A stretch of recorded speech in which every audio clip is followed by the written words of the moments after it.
Hello mga kamami! Welcome back na naman sa aking another food vlog. At kamusta po kayo mga kamami? Namiss ko po kayo. Ito po, subukan po natin ng viral na nori rice ni Fukirat. At ayan, makikita nyo, meron akong San Marino tuna.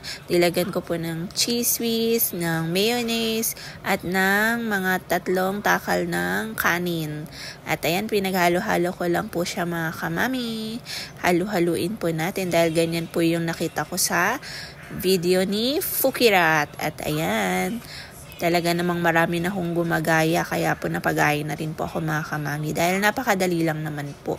At ayan, halu-haluin po natin nang mag-combine lahat ng ingredients. O di po ba? At ayan, habang nagre-record ako ng voice over natatakam ako mga kamami. Ang sarap po. Spicy po pala yung tuna na nilagay ko dyan. Masarap talaga.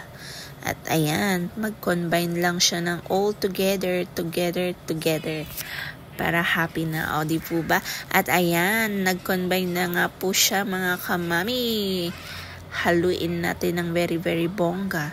At ayan mga kamami. At ayan na po yung nori.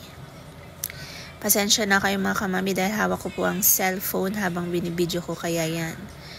Isa lang ang aking ginagamit na kamay. At ayan, tikman na po natin.